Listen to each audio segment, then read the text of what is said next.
भाउज बेमार पड़ते हठात चलीगले भाई भी बेमार पड़ते टीबी रोग भाई चलीगले।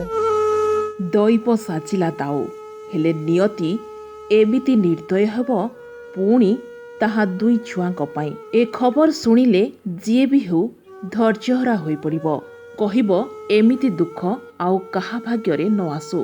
प्रथमे माँ 10 दिन न होणु बापा मार दशारे घरु उठिछि बापांक कोकई अनाथ होइले दुई छुआ। एभଳି हृदय विदारक घटना घटिछि भद्रक जिला बणिया पंचायत पेड़ा साहिरे।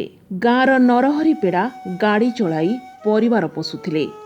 2 वर्ष तले स्त्री इतिश्री जख्मारे आक्रांत परे गत अगस्ट 24 रे आखि बुझिथिले। स्त्री मृत्युरे भांगी पड़िथिले नरहरी। 6 वर्षर झियो और 2 वर्षर पुओ को केमिति पालिबे सही चिंतारे थिले से।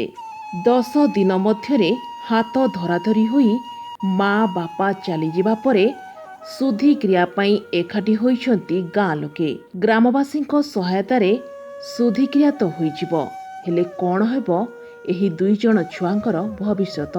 सरकार 2 छुआंको सहायता जोगाई देबाकू दाबी करिछंती ग्रामवासी। प्रथमे बहु चलीगले आज तार पुत्र भी माने रोगरे पड़ी सज्जारे सी भी चलीगले एवं दुनिया छाड़ी जाइए गोटे छोट पिला पुओटे झीटे झीर बयस 8 पुअर बयस 3 वर्ष।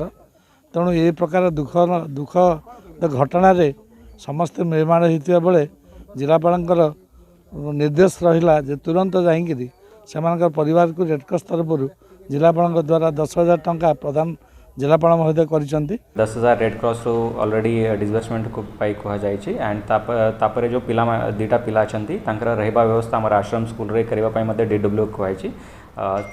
जेकोसी असुविधा अच्छी डिस्ट्रिक्ट एडमिनिस्ट्रेशन निश्चित रूप बुझे। तेबे देखिबार कथा प्रशासन केबे एही 2 छुआंकू कोड़ाई नेउछि। ब्यूरो रिपोर्ट संभव टीवी ओडिया।